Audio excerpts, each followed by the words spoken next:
ডিসেম্বরের প্রথমার্ধেই তফসিল নির্বাচন গণভোট সামলাতে ইসির নতুন রোডম্যাপ।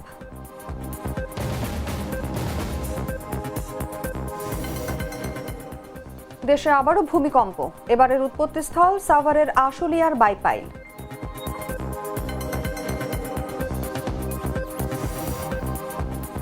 গত 10 বছরে ফ্যাসিবাদ বিরোধী দৃশ্যমান কিছুই করেনি জামায়াত, মন্তব্য মির্জা ফখরুলের।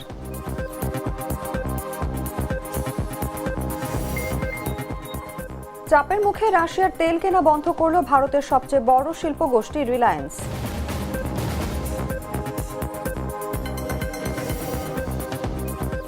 এবং নারী কাবাডি বিশ্বকাপে থাইল্যান্ডকে হারিয়ে সেমিফাইনালে বাংলাদেশের মেয়েরা।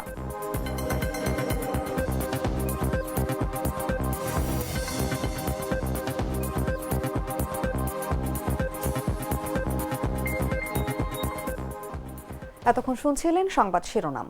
দর্শক, আমন্ত্রণ দুপুর 3টার সংবাদে। সঙ্গে আছি আমি অনুভা বিশ্বাস। মশলা বদলে ফেলেছি, এবার আপনিও বদলে ফেলুন। একবার প্রাণ গুঁড়া মশলা ব্যবহার করেই দেখুন। চলে যাচ্ছি বিস্তারিত খবরে। আগামী বছরের ফেব্রুয়ারির প্রথমার্ধে জাতীয় নির্বাচন আয়োজনের লক্ষ্যে শেষ মুহূর্তের প্রস্তুতিতে ব্যস্ত নির্বাচন কমিশন। একই দিনে গণভোট যুক্ত হওয়ায় নতুন রোডম্যাপ করতে হচ্ছে কমিশনকে। সীমানা সংক্রান্ত আদালতের রিট ও প্রশাসনিক নির্দেশনার মধ্যে ডিসেম্বরের প্রথম সপ্তাহেই তফসিল ঘোষণার চেষ্টা চালাচ্ছে ইসি, যদিও তারিখ এখনো অনিশ্চিত। বিস্তারিত জাগো রিপোর্টে। আগামী বছরের 5 বা 12 ফেব্রুয়ারি এই দুই সম্ভাব্য তারিখকে সামনে রেখে ত্রয়োদশ জাতীয় সংসদ নির্বাচনের প্রস্তুতি চূড়ান্ত পর্যায়ে নিয়ে যাচ্ছে নির্বাচন কমিশন। যদিও নির্দিষ্ট তারিখ এখনো ঘোষণা করা হয়নি, তবুও ইসির অভ্যন্তরীণ আলোচনা ও প্রস্তুতি নির্দেশ করছে ডিসেম্বরের প্রথম সপ্তাহেই তফসিল ঘোষণার লক্ষ্য নিয়ে এগোচ্ছে কমিশন। এর মাঝে একই দিনে গণভোট আয়োজনের সিদ্ধান্ত ইসিকে নতুন রোডম্যাপ সাজাতে বাধ্য করেছে। ইসির সিনিয়র সচিব আক্তার আহমেদ জানান, সংসদীয় আসন সীমা নিয়ে উচ্চ আদালতের রিট নিষ্পত্তি বিলম্ব হলে তফসিল ঘোষণায় প্রভাব পড়তে পারে। ইতোমধ্যে 300 আসনের সীমানা পুনর্নির্ধারণ করা হলেও কয়েকটি আসন আদালতে ঝুলে আছে। ডিসেম্বরের 4 বা 7 তারিখে তফসিল ঘোষণার প্রাথমিক ভাবনা থাকলেও আদালতের ওপর নির্ভর করছে চূড়ান্ত সিদ্ধান্ত। প্রধান উপদেষ্টার দপ্তর থেকে ইসিকে নির্দেশ দেওয়া হয়েছে 2026 সালের রমজানের আগেই নির্বাচন শেষ করার জন্য। রমজান শুরু হবে 17 বা 18 ফেব্রুয়ারি। ফলে ফেব্রুয়ারির প্রথমার্ধে ভোট গ্রহণ নিশ্চিত করতে 60 দিন আগে তফসিল ঘোষণা বাধ্যতামূলক হয়ে পড়েছে। নির্বাচন প্রস্তুতির বড় কাজগুলোর মধ্যে আছে ছবিসহ ভোটার তালিকা প্রস্তুত, ভোট কেন্দ্র নির্ধারণ, নির্বাচনী সরঞ্জাম কেনা, কর্মকর্তাদের প্রশিক্ষণ, রাজনৈতিক দল ও পর্যবেক্ষক সংস্থার নিবন্ধন। এসবের বেশিরভাগই প্রায় শেষ পর্যায়ে। খসড়া অনুযায়ী এবার ভোটার সংখ্যা দাঁড়িয়েছে 12,76,00,000-এর বেশি। 18 নভেম্বর প্রকাশ পেতে পারে চূড়ান্ত তালিকা। প্রবাসী বাংলাদেশিদের প্রথমবারের মতো পোস্টাল ব্যালটে ভোট দেওয়ার জন্য বিশেষ অ্যাপও উদ্বোধন করেছে কমিশন। তবে একই দিনে জাতীয় নির্বাচন ও গণভোট আয়োজন ইসির জন্য বড় চ্যালেঞ্জ। ব্যালট পেপার, কর্মী, ভোট কক্ষ ও সরঞ্জামের পরিমাণ 20% পর্যন্ত বাড়বে। পাশাপাশি চলবে দ্বৈত প্রচারণা। একদিকে দলীয় প্রতীক ভিত্তিক প্রচার, অন্যদিকে গণভোটের জন্য গ্রামগঞ্জে সচেতনতামূলক ক্যাম্পেইন। নির্বাচন বিশেষজ্ঞ ডক্টর মোহাম্মদ আব্দুল আলী মনে করেন, 60 দিন আগে তফসিল ঘোষণা যথেষ্ট সময় দেবে ইসিকে। তবে গণভোট যুক্ত হওয়ায় রোডম্যাপ পরিবর্তন এবং রাজনৈতিক দলগুলোর অতিরিক্ত প্রচারণা আয়োজনই হবে সবচেয়ে বড় চ্যালেঞ্জ। সবকিছু ঠিকঠাক থাকলে ডিসেম্বরের প্রথমার্ধেই তফসিল আর ফেব্রুয়ারির শুরুতেই হতে পারে জাতীয় নির্বাচন ও গণভোট, এমনটাই ধারণা দিচ্ছে নির্বাচন কমিশন। নিউজ ডেস্ক, জাগো নিউজ।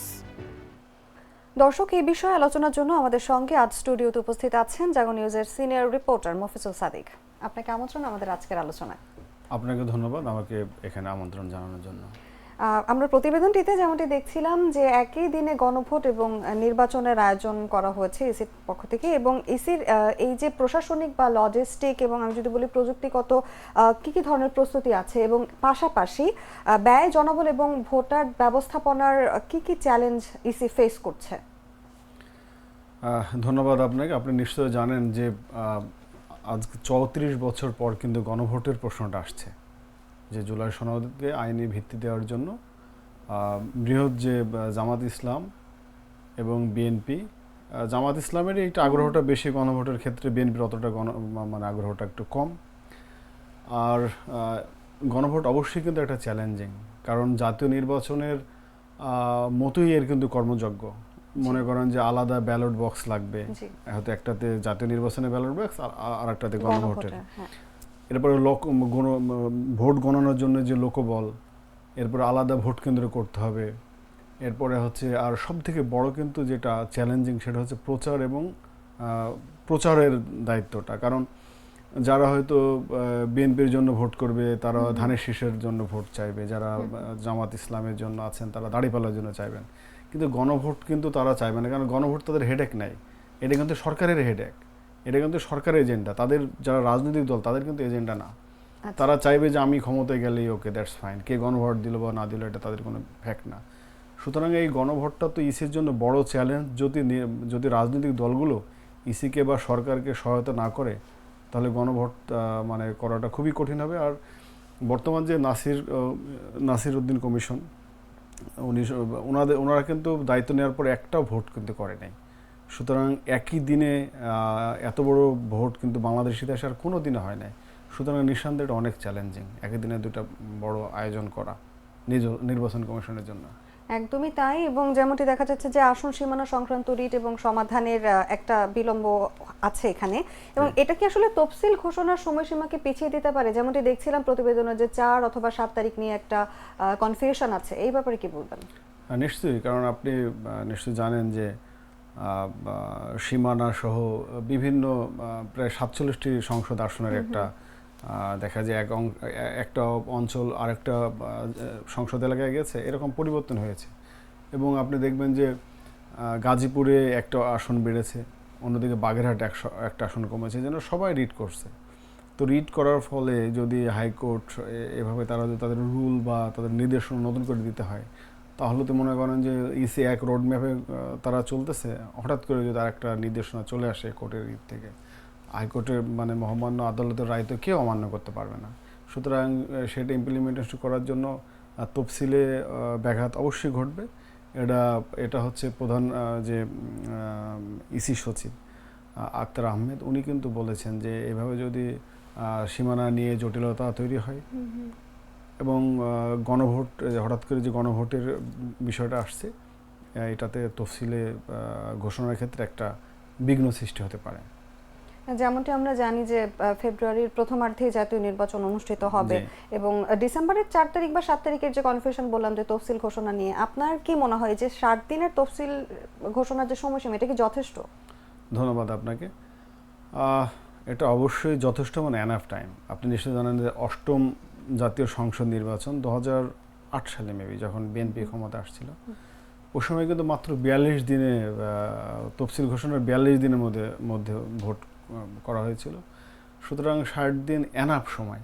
আর ইসির যে বড় বড় যে কাজগুলো, যেমন বাড়ি বাড়ি ভোটার হালনাগাদকরণ, এরপরে প্রশিক্ষণ, রাজনৈতিক দলগুলোর সঙ্গে সংলাপ, আবার পর্যবেক্ষক যেগুলো আছে, যে সংস্থা নিয়োগ, এই কাজগুলো কিন্তু অলরেডি তারা সম্পূর্ণ করে ফেলেছে। সুতরাং 60 দিন আমি বলবো তো অনেক এনাফ সময়।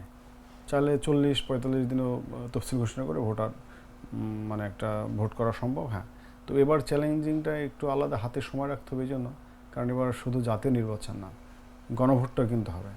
সুতরাং গণভোটের যেটা বড় চ্যালেঞ্জিং গণনার ক্ষেত্রে, আপনি দেখবেন যে আমাদের যে সর্বশেষ জাহাঙ্গীরনগর বিশ্ববিদ্যালয়ে যে নির্বাচন হলো ছাত্র সংসদের, দেখবেন যে কয়েকদিন লেগে গেল। সুতরাং গণভোটের কিন্তু গণনাটা অনেক চ্যালেঞ্জিং, এটা অনেক সময় লাগতে পারে। সুতরাং যদি শুধু জাতীয় নির্বাচন করে তাহলে 60 দিন অনেক সময়।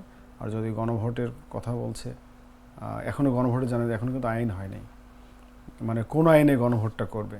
এর আগে যে গণভোট হয়েছে এটা হচ্ছে যে সাবেক প্রেসিডেন্ট জিয়াউর রহমানের যে মার্শাল ল ছিল এবং মোহাম্মদ হোসেন মোহাম্মদ এরশাদ সাহেব, উনিও মার্শাল লয়ের, দুটাই মানে গণভোটগুলো ছিল সবই মার্শাল লয়ের আন্ডারে। কিন্তু ওই লয়ে তো আর ভোট হবে না, গণভোট এখন হবে না, এখন নতুন করে আইন করতে হবে। সুতরাং সে আইনটা কিন্তু এখন হয়নি। তাহলে সেটা একটু চ্যালেঞ্জিং বলা যেতেই পারে। অনেক চ্যালেঞ্জিং একটা। আমরা এবার যেমনটি জানি যে প্রবাসীদের কিন্তু অংশগ্রহণ করার একটা সুযোগ রয়েছে। আপনার কাছে জানতে চাইবো যে এই যে প্রবাসীদের ভোটারের অংশগ্রহণ, তাদের নিবন্ধন, ব্যালট আনা নেয়া এবং নিরাপত্তা জনিত কিছু ইস্যু থাকে, এটা কতটা কার্যকর হবে বলে আপনি মনে করেন? ধন্যবাদ আপনাকে। আর এবার তো আপনার পোস্টাল ভোট হচ্ছে, যেটা আপনার IT related base postal vote. এটা একটা অ্যাপ তৈরি করেছে, পোস্টাল বিডি অ্যাপ নামের। তো ওখানে আমি যদি প্রবাসী হই, আমি আমার বৈধ এনআইডি থাকলে আমি দেন ওটা লগ ইন করে আমি এটার জন্য আবেদন করতে পারবো। আনা নেওয়ার এখানে কোনো ইয়ে নেই, কারণ এটা আপনার ওই যে সশরীরে তো এরকম হবে না, এটা আপনার অনলাইনের মাধ্যমে একটা হবে। আর একটা চ্যালেঞ্জিং তো আছে, কারণ কতটা ইসি তো তাদের দায়িত্ব, তারা তো বলছে যে 50 লাখ ভোটার অন্তত তারা পোস্টাল বিডির মাধ্যমে সম্পন্ন করতে চায়। কিন্তু আমার কথা হলো, যারা হয়তো সৌদি আরবে বা বিভিন্ন প্রবাসে চাকরি করেন, অনেকে স্বশিক্ষিত আছেন, তারা কতটা এই পোস্টাল বিডি অ্যাপটা লগ ইন করে কতটা কার্যকরভাবে তারা আবেদন করতে পারবে বা সেই কাজগুলো করতে পারবে, এটা কিন্তু একটা বড় চ্যালেঞ্জিং। একদমই তাই। তাছাড়া একটা বেশ ভালো কাজ করেছে যারা কারাগারে যারা আছেন, কারারক্ষী, এরপরে আমাদের যারা সরকারি চাকরি করেন, তাদেরও একটা বড় অংশ এই পোস্টাল বিডির মাধ্যমে তারা ভোট দিতে পারবে আর কি, পোস্টাল বিডি অ্যাপের মাধ্যমে। এটা একটা নতুন, আর এটা কিন্তু অনেক ব্যয়বহুল। প্রতিটা ভোটের জন্য সরকারি প্রায় 700 টাকা করে খরচ হবে। আচ্ছা আচ্ছা, আমরা এবার এমনটি যেটা দেখতে পাচ্ছি যে একই সঙ্গে জাতীয় নির্বাচন এবং গণভোট অনুষ্ঠিত হবে। আমি আপনার কাছে জানতে চাইবো যে এটা রাজনৈতিক দলগুলোর ক্ষেত্রে প্রচারণায় কি ধরনের চাপ সৃষ্টি করবে, অথবা আমি যদি বলি ভোটারদের কথা, ভোটারদের মাঝে কি ধরনের বিভ্রান্তি বা অতিরিক্ত চাপ সৃষ্টি করতে পারে? দেখুন, আমরা তো এখনই দেখছি যে গণভোট নিয়ে বিএনপি এবং জামাত ইসলাম তারা কিন্তু দুই ধরনের কথা বলছে। জি, গণভোট বলেন বা যেই বলেন যে জাতীয় নির্বাচন আগে একটা কিছু হোক বা একটা, এটা জামাত ইসলাম চাচ্ছে, আর সরাসরি জাতীয় নির্বাচন চাচ্ছে বিএনপি।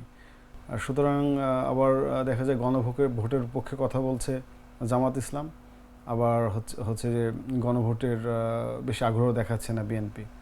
এবং আমরা এমনও দেখেছি যে হয়তো তারা কেউ ধানের শীষের জন্য প্রচারণা করছে, পাশাপাশি গণভোটে তাদের অত আগ্রহ নেই। আবার কেউ হয়তো দাঁড়িপাল্লার জন্য তারা প্রচার করছে, কিন্তু গণভোটে তাদের আগ্রহ। এই যে হা এবং না, এটা নিয়ে এক ধরনের এটা কিন্তু রাজনৈতিক দলের কিন্তু একটা বড় রোল প্লে করতে হবে, কারণ এখানে নির্বাচন কমিশন সরকারের অতটা রোল প্লে নেই যতটা রাজনৈতিক দলের আছে। তারা একটা কি করবে, সরকার বা নির্বাচন কমিশন তারা একটা ব্যালট বক্স দেবে, তারা একটা ব্যালট দেবে, গণভোটের জন্য আলাদা, জাতীয় নির্বাচনের জন্য আলাদা, এবং সব রোল প্লে করবে নির্বাচন বা যেগুলো রাজনৈতিক দলগুলো। সুতরাং রাজনৈতিক দল যদি নির্বাচন কমিশনকে সহায়তা না করে, এটা অনেক চ্যালেঞ্জিং, এক কথায় বাস্তবায়নে অসম্ভব। একদমই তাই। আমাদের প্রত্যাশা থাকবে আসলে একটি সুষ্ঠু সুন্দরভাবে যাতে ত্রয়োদশ জাতীয় নির্বাচন অনুষ্ঠিত হয়। আপনাকে অসংখ্য ধন্যবাদ আমাদের সঙ্গে আজকের আলোচনায় যুক্ত থাকার জন্য। আপনাকে অনেক ধন্যবাদ। দর্শক, চলে যাচ্ছে পরবর্তী সংবাদে। নরসিংদীর মাধবদীতে ভূমিকম্পের 24 ঘন্টা না পেরোতে ঢাকার অদূরে সাভারের আশুলিয়ার বাইপাইল এলাকায় মৃদু ভূকম্পন অনুভূত হয়েছে। রিক্টার স্কেলে এর মাত্রা ছিল 3.3। শনিবার সকাল 10:36 12 সেকেন্ডে এই কম্পন রেকর্ড করা হয়। আবহাওয়া অধিদপ্তরের ভূমিকম্প পর্যবেক্ষণ ও গবেষণা কেন্দ্রের ভারপ্রাপ্ত কর্মকর্তা রুবায়েত কবির জাগো নিউজকে বিষয়টি নিশ্চিত করেছেন। তিনি বলেন, গতকালের ভূমিকম্প হয়েছিল 10:38। রিক্টার স্কেলে আজকের ভূমিকম্পটির মাত্রা ছিল 3.3। এটি মৃদু ভূমিকম্প। গতকাল নরসিংদীতে উৎপত্তি হওয়া দেশের ইতিহাসে স্মরণকালের ভয়াবহ ভূমিকম্প সংঘটিত হয়। এই ঘটনায় 10 জন মারা যান, সারা দেশে আহত হন কয়েকশো মানুষ।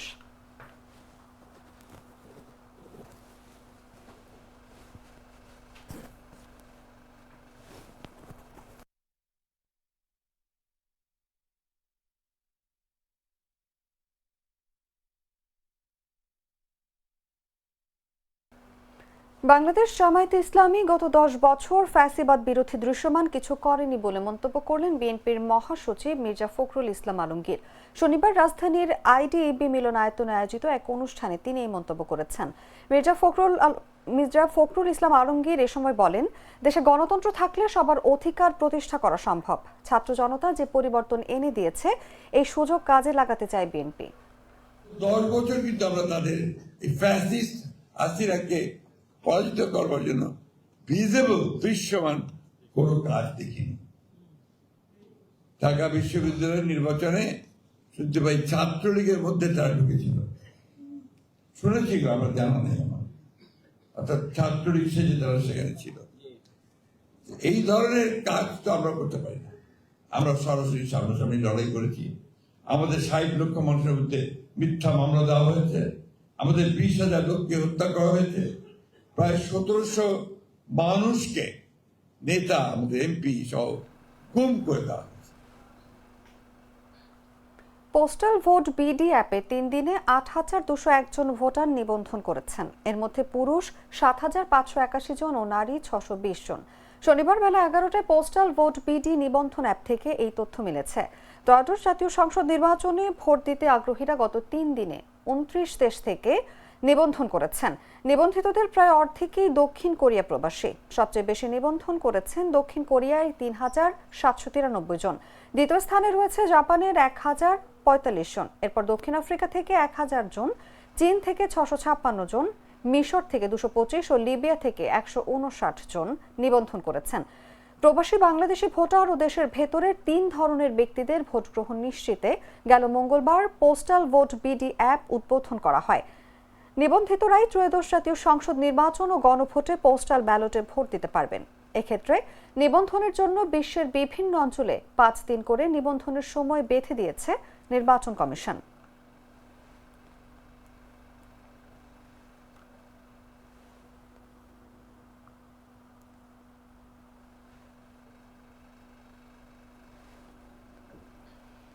জাতীয় নির্বাচনে বাংলাদেশের মানুষ গণতন্ত্রের পক্ষে ভোট দিবে, আর গণতন্ত্রের অপর নাম বিএনপি বলে দাবি করলেন বিএনপির স্থায়ী কমিটির সদস্য সালাউদ্দিন আহমেদ।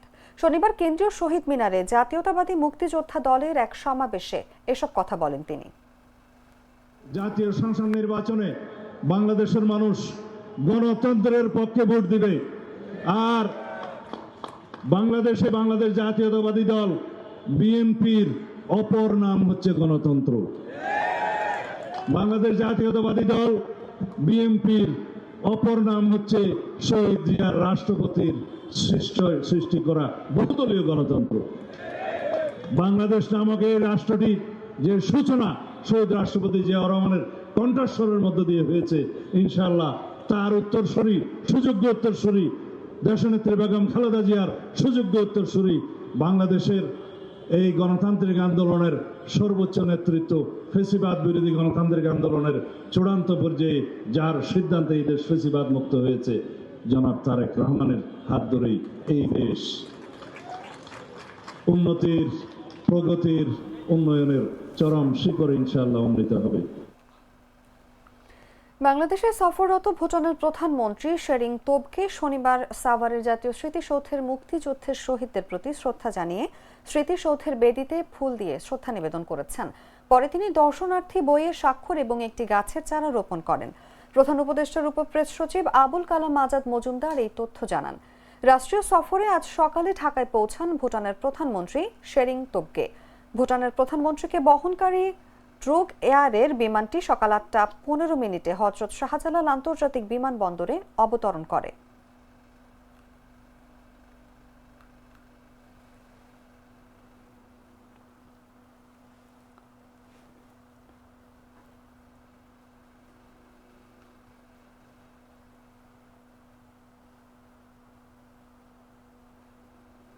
নাটা জেলি আর পানীয়র এক অসম কম্বিনেশন, ড্রিঙ্কো চাবান পানীয়। বিএনপির যুগ্ম মহাসচিব ও লক্ষ্মীপুর 3 আসনের সংসদ সদস্য প্রার্থী শহীদউদ্দিন চৌধুরী অ্যানি বলেছেন, বিএনপির রাজনীতিতে সব ধর্মের প্রতি সম্মান আছে, এটা একটা রংধনুর মতো। শুক্রবার রাতে লক্ষ্মীপুর পৌরসভার শমশেরাবাদ জোর দিঘিরপাড় এলাকার মহাদেব মন্দির পরিদর্শনে গিয়ে তিনি এসব কথা বলেন। শহীদউদ্দিন চৌধুরী অ্যানি বলেন, শহীদ রাষ্ট্রপতি জিয়াউর রহমান স্বাধীনতার ঘোষক ছিলেন। তিনি মুক্তিযুদ্ধ করেছেন, রণাঙ্গনে মুক্তিযুদ্ধের নেতৃত্ব দিয়েছেন। বেগম খালেদা জিয়া বিগত আন্দোলন সংগ্রাম করতে গিয়ে অনেকভাবে নির্যাতিত হয়েছেন। ভারপ্রাপ্ত চেয়ারম্যান নির্যাতিত হয়ে তারেক রহমান দেশের বাহিরে আছেন, খুব শিগগিরই দেশে ফিরবেন। তিনি আরো বলেন, দেশে একটি স্বাভাবিক সুন্দর একটি নির্বাচন হবে।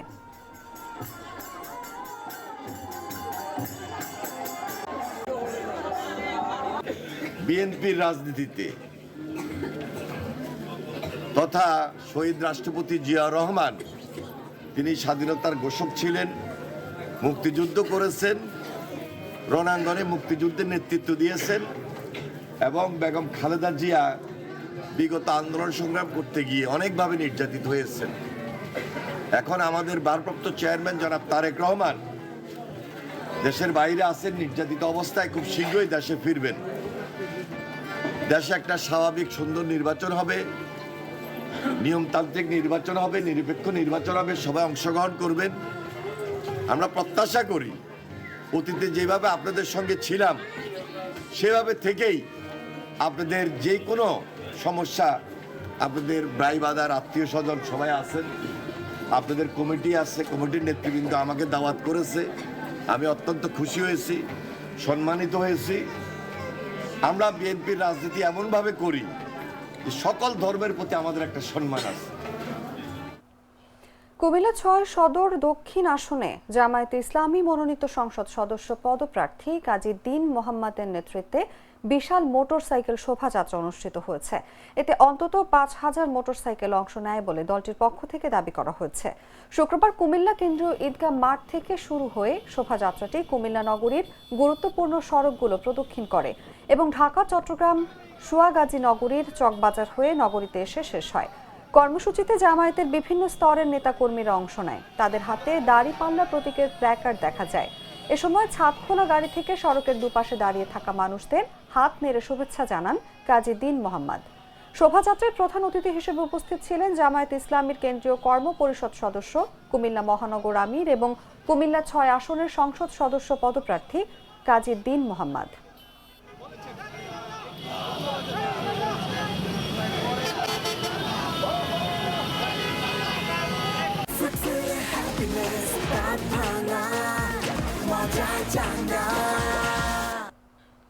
জানাব আন্তর্জাতিক সংবাদ।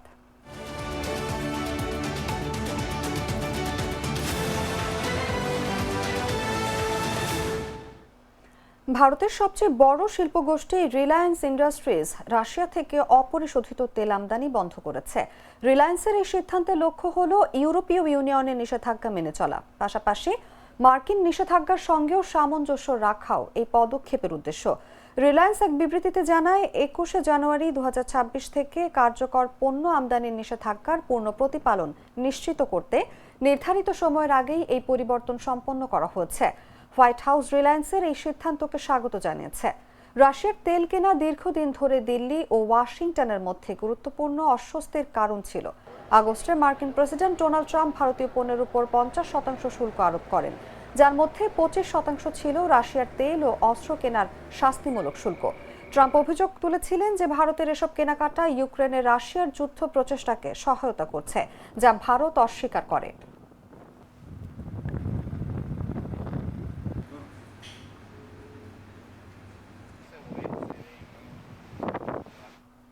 নাইজেরিয়ার মধ্যাঞ্চলে একটি ক্যাথলিক স্কুল থেকে ২২৭ জন শিক্ষার্থী ও শিক্ষককে অপহরণ করেছে বন্দুকধারীরা।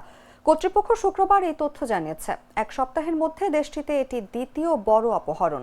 ক্রিশ্চিয়ান অ্যাসোসিয়েশন অফ নাইজেরিয়ার এক মুখপাত্র জানান, নাইজার রাজ্যের সেন্ট মেরিস স্কুল থেকে অপহৃত ২১৫ শিক্ষার্থী ছাত্রী, পাশাপাশি আরও ১২ জন শিক্ষককে তুলে নিয়ে গেছে হামলাকারীরা। আফ্রিকার মধ্যে সবচেয়ে জনবহুল দেশটিতে নিরাপত্তাহীনতা ঘিরে উদ্বেগ বাড়তে থাকায় পাশের কাতসিনা ও মালভূমি রাজ্যের কর্তৃপক্ষ সতর্কতামূলক ব্যবস্থা হিসেবে সব স্কুল বন্ধের নির্দেশ দিয়েছে। নাইজার রাজ্য সরকার ও বহু স্কুল বন্ধ ঘোষণা করেছে। অপহরণের ঘটনায় সৃষ্ট সংকট মোকাবিলায় প্রেসিডেন্ট বোলা তিনুবু আন্তর্জাতিক সফর বাতিল করেছেন, যার মধ্যে জোহানেসবার্গে অনুষ্ঠিতব্য G20 সম্মেলনে যোগদানও অন্তর্ভুক্ত ছিল।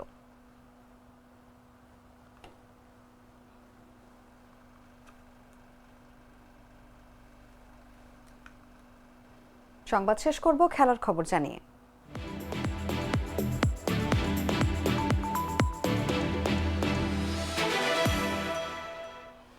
ম্যাচের শুরুতে উজ্জ্বল ছিল থাইল্যান্ড, বাংলাদেশ ছিল কিছুটা মন্থর। সময়ের সঙ্গে পাল্লা দিয়ে গুছিয়ে উঠল স্বাগতিকরা। লিড নিয়েই প্রথমার্ধ শেষ করা বাংলাদেশ উত্তেজনাপূর্ণ লড়াইয়ে থাইল্যান্ডকে ৪০-৩১ পয়েন্টে হারিয়ে নিশ্চিত করল নারী কাবাডি বিশ্বকাপের সেমিফাইনালের টিকিট। এতে করে নিশ্চিত হলো নারী বিশ্বকাপের ইতিহাসে দেশের প্রথম পদকও। এরপর হারলেও ব্রোঞ্জ পদক পাবে বাংলাদেশের মেয়েরা। ঢাকায় চলমান আসরের শুরু থেকেই পদকের প্রত্যাশার কথা জানিয়ে আসছিলেন বাংলাদেশের খেলোয়াড় ও কর্মকর্তারা। তীব্র প্রতিদ্বন্দ্বিতার পর থাইল্যান্ডের বিরুদ্ধে জয়ের মাধ্যমে সেমিফাইনাল এবং পদক নিশ্চিত করার পর লাল সবুজ শিবিরে ছিল উচ্ছ্বাস। দলের খেলোয়াড় ও কোচিং স্টাফরা শহীদ সোহরাওয়ার্দী ইনডোর স্টেডিয়ামের গ্যালারিতে থাকা দর্শকদের অভিবাদনে জবাব দিলেন লাল সবুজ পতাকা নেড়ে।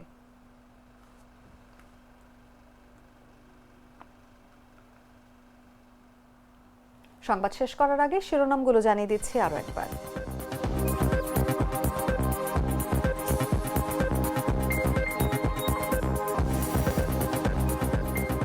ডিসেম্বরের প্রথমার্ধেই তফসিল, নির্বাচন গণভোট সামলাতে ইসির নতুন রোডম্যাপ।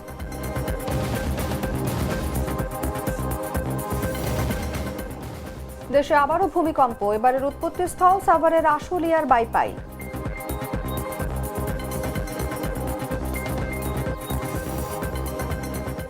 গত 10 বছরে ফ্যাসিবাদ বিরোধী দৃশ্যমান কিছুই করেনি জামায়াত, মন্তব্য মির্জা ফখরুলের।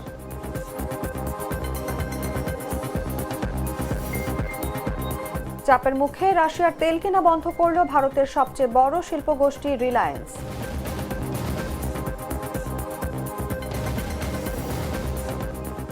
এবং নারী কাবাডি বিশ্বকাপে থাইল্যান্ডকে হারিয়ে সেমিফাইনালে বাংলাদেশের মেয়েরা।